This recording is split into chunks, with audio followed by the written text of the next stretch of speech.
पति भगवान होते हैं, पत्नी भी भगवती होती है।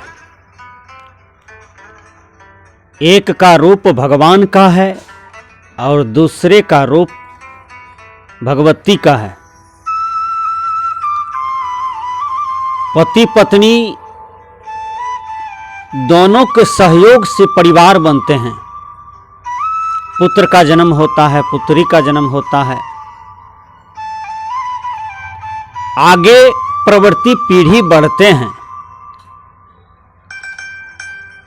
दोनों का सहायक है, दोनों का रक्षक है।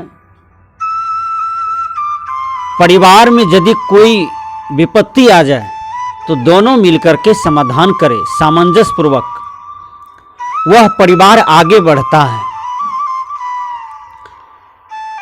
भगवान राम को वनवास मिला और मां सीता सती नारी थी, पतिव्रता नारी थी। वो सोचती है कि यदि पति की विपत्ति में मैं साथ नहीं रही तो इतिहास में मेरा नाम नहीं आएगा और लोग मुझे गाली देंगे कि सीता का पति वन वन भटक रहे थे, जंगल में थे, दुख में थे और सीता राजभोग कर रही थी, राज सुख में आनंद ले रही थी। संसार मुझे अच्छा नहीं कहेंगे। यदि हमारे पति को दुख हुआ है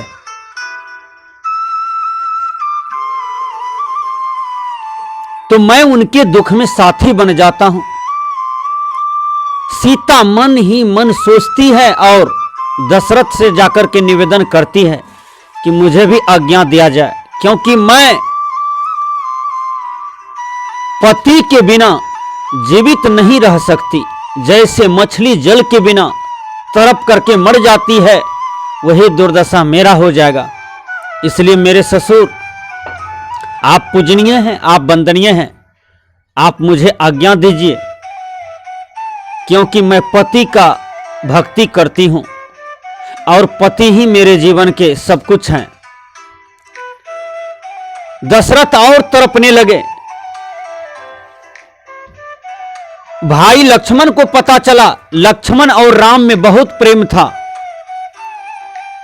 लक्ष्मण सोचे कि भैया जा रहे हैं वनवास, तो भैया को यदि पानी की जरूरत पड़ेगा, बैठने की जरूरत पड़ेगा, भोजन की जरूरत पड़ेगा, कोई विपत्ति आ जाए, कोई दुख होगा, कोई प्रश्न आ जाए तो समाधान करने के लिए तो मैं ही खड़ा हूं, सेवा करने के लिए मैं ही खड़ा हूं। लक्ष्मण सोचे देह में जैसे प्राण है तो देह की शोभा है, प्राण निकल जाए तो कोई शोभा नहीं। उसी प्रकार राम है तो लक्ष्मण है, लक्ष्मण है तो राम है। मैं भी भैया के बिना जीवित नहीं रह सकता हूं। वो भी दशरथ के पास जाते हैं और वो दशरथ से निवेदन करते हैं कि मुझे भी आज्ञा दिया जाए, मैं भी भगवान राम के साथ में चलूंगा वनवास। दशरथ मौन हो गए कि राम के साथ सीता जा रही है, लक्ष्मण जा रहे हैं और वो जाने के लिए तैयार हुए, लेकिन दशरथ आदेश नहीं दिए। दो को आदेश मिला, दोनों गए। मेरी कहानी का भाव था कि मां सीता पति को दुख में साथ दिया। एक सच्ची घटना याद आ जाती है। एक आदमी मोटरसाइकिल से जा रहा था और वह किसी गाड़ी से टकरा जाता है। उसका एक पांव टूट गया और ऐसा टूटा, ऐसा एक्सीडेंटल हुआ कि वह अधमरा हो गया। कुछ ग्रामीण देखे, उसे उठा करके ले गए अस्पताल और बड़े डॉक्टर के पास भर्ती किया। बहुत रुपया खर्च हुआ, बड़े बड़े सर्जन डॉक्टर लगे तो उसको इलाज किया गया। डॉक्टर ने कहा 10-20 लाख रुपया तो इलाज में लगेगा ही, और यदि इनको सेवा किया जाएगा 100% तो ये बच सकता है, नहीं तो ये बिछावन पर ही डेट कर जाएगा। सेवा होगा तो बच जाएगा। अब उसकी पत्नी अपने पति को लेटरिंग भी करावे चौकी के बगल में किसी बर्तन में, और पत्नी जो थी बिल्कुल सती नारी थी, पतिव्रता नारी थी, अपने पति को पैखाना वाला द्वार को पानी से अपने हाथ से धोती थी, समय पर भोजन देती थी, मजदूरी भी करने के लिए जाती थी, मजदूरी करके पति को पालन करना, दवाई का पालन करना, सेवा करना, पशुधन की रक्षा करना, पशु की सेवा करना, छोटे छोटे बच्चे थे उनको भी देख रेख करना, और पति का इतना मन लगा करके सेवा की कि पति को जीवित कर ली, और पति को जैसा पति था पहले उसी रंग ढंग में उसको ला लिया। तो पतिव्रता नारी जो है वह पति को भगवान मानती है,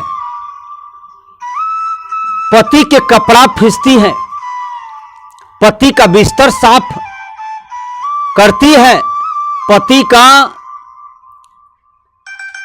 शाम में पांव दबाती है, सोने के काल में दोनों आराम से सोते हैं, आराम से बात विचार करते हैं, आराम से दुख सुख की बर्ताव भी करते हैं। यह पारिवारिक जीवन जीने की एक कला है।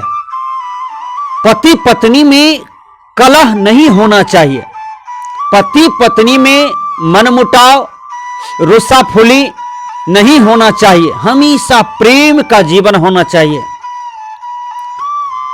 प्रेम बहुत बड़ा चीज है।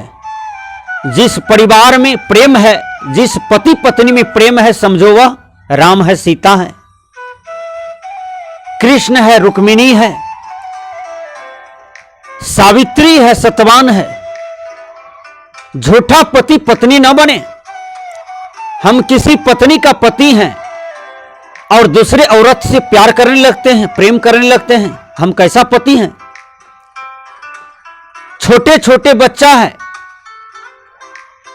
उनको प्यार देना चाहिए, उनको पढ़ाना लिखाना चाहिए, उनके लिए परिश्रम करना चाहिए, उसके भविष्य के बारे में सोचना चाहिए। जो छोटे छोटे बच्चा को भविष्य बन सके, क्योंकि जन्म दिए हैं आप, और मेहनत करके शिक्षा दीक्षा दे करके बच्चे का भविष्य कौन बनाते हैं? तो माता पिता बनाते हैं। जो माता पिता बच्चे को जन्म दे दिया, यदि भविष्य का निर्माण नहीं करते हैं तो वह माता पिता को दुश्मन माना जाता है, वह बच्चा का। संस्कृत के विद्वान कहते हैं बच्चा देखने में कितना सुंदर हो, यदि उसको विद्वान की स्टेज पर खड़ा कर दिया जाए तो उसकी क्या शोभा होगी? क्या उसका सूरत देख करके उसकी जीत होगी? उसका देह का रूप देख करके उसका जीत होगा? लोग उसका नाम बोलेंगे? संसार में सबसे बड़ा रूप होता है सद्गुण। यदि आप अपने बच्चे को पढ़ा करके डीएम, एसपी, कलेक्टर, अच्छे संत, अच्छे वैज्ञानिक, डॉक्टर, इंजीनियर, नेता, किसान, बढ़िया बढ़िया पद पर आप बैठा देते हैं अपने बच्चा को, तो आपने बच्चा का भविष्य निर्माण कर लिया। वह माता पिता उस बच्चे के आगे में धन्य हो जाता है। वह माता पिता संसार से चले भी जाते हैं तो वह बच्चा माता पिता का स्मारक तैयार करते हैं कि ये मेरी मां है, ये मेरे पिता हैं, और मेरे भविष्य निर्माण के लिए इन्होंने बहुत कुछ किया था। इसलिए कहने का भाव है, जैसे हंस के बीच बगुले की कोई शोभा नहीं होता है, उसी प्रकार आपका बच्चा है। यदि आपने शिक्षा दीक्षा नहीं दिया तो फिर उस तरह से विद्वानों के सभा में आपका बच्चा का कोई शोभा नहीं होगा। इसलिए पत्नी भगवती है, पति भगवान है। एक मां बार बार कहती थी, बेटी तुम्हारी शादी जब हो जाएगी ना तो तू अपने पति को भगवान मानना। कहा ठीक है मां। पति कुसंग में गांजा पीते थे, दारू पीते थे, शराब पीते थे और अपनी पत्नी को पिटाई भी करते थे। अब सोचिए क्या परिवार का विकास होगा? शराब पी करके, नशा पी करके पत्नी के पिटाई करना, और वो सती नारी है, फिर आगे विकास कैसे होगा? न तो भौतिक विकास होगा, न आध्यात्मिक विकास होगा, न तो वह परिवार में आत्म शांति का विकास होगा, न तो सच्चा सुख का विकास होगा। क्योंकि आप शराबी हैं, शराब पी करके पूरे परिवार को अशांत करते हैं। इसलिए शराब न पीना चाहिए। पत्नी यदि सीता है तो हम उसके लिए राम बन जाएं। इसलिए सद्गुरु संत महापुरुष समझाते हैं कि परिवार का विकास में पति पत्नी सहायक है। सच्ची पत्नी कौन है उसके बारे में एक सुंदर कथा है, आप सुने। एक लड़का शादी किया और शादी करके घर लाया, और प्रथम रात का जब पत्नी से मिलन हुआ तो वो लड़का कहता है कि मैं तुमको वरदान देने जा रहा हूं, क्योंकि मैं तुम्हारा पति हूं। तुमको जो मांगना है, प्रथम मिलन है, प्रथम रात है, प्रथम दिन है, तुम जैसे प्यारी पत्नी को पाया हूं, मैं धन्य हूं, कृतकृत्य हूं, तुमसे गदगद हूं, इसलिए तुम हमसे वरदान मांग लो। तो वो पत्नी बोलती है मेरे नाम से 10 लाख रुपया दे दीजिए, 10 बीघा जमीन दे दीजिए और 10 कोठरी का मकान दे दीजिए। कहा और कुछ चाहिए? कहा नहीं। मंत्री को बुलाया, कहा इसके नाम से इतने ची रजिस्ट्री कर दो, और वो लड़का वहां से गायब हो गए। न तो उसके साथ कोई प्यार किया, न तो किसी भी प्रकार से संपर्क किया, वहां से गायब हो गए। अलग आसन लगा करके सो गए। फिर दूसरा लगन आया, उसमें दूसरा शादी कर लिया।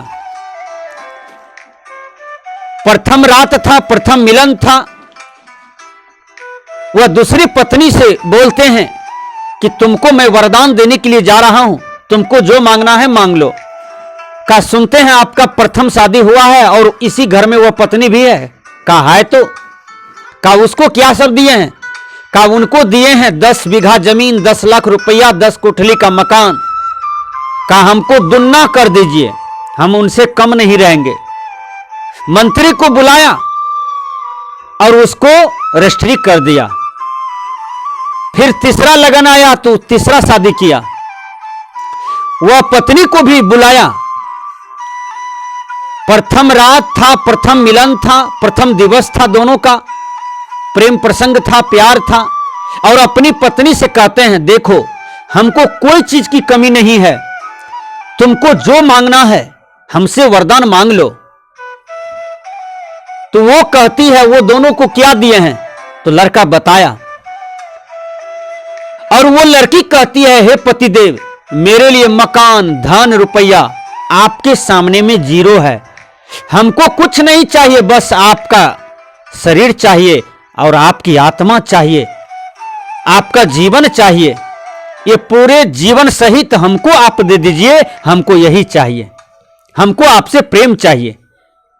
तो विचार कीजिए, वह पति पत्नी के माथा पर हाथ दे देते हैं और कहते हैं कि सच्ची पत्नी तुम हो, क्योंकि तुमको हमारे धन से प्यार नहीं है, दौलत से प्यार नहीं है, तुमको प्यार है हमारे जीवन से, इसलिए तुम पतिव्रता नारी हो, सतीव्रती नारी हो। तो पतिव्रता नारी का तो यही पहचान है। यह संसार में कोई कोई पतिव्रता नारी होती है। यह कलिक काल में देखिए, थोड़ा सा दुख होता है तो पति को छोड़ करके दूसरा पति करने लगता है। अरे बहनों विचार करो, तुम दूसरा शादी करोगे और सोचो क्या वहां सुख मिलेगा? नहीं मिलेगा। यदि कल किसी भी प्रकार की उल्टा बात होगा, गड़बड़ बात होगा वह पति से, कहेगा तुम बिल्कुल गड़बड़ हो, इसलिए तुमको दूसरा पति भी त्याग दिया। टेंशन का कारण होगा। इसलिए जो पति मिलते हैं उसको भगवान समझ करके सेवा करो, उनकी आराधना करो, उनका पूजा करो। वही पति के चरणों में तुम्हें सुख मिलेगा, शांति मिलेगी और तुम्हारे जीवन का कल्याण हो जाएगा।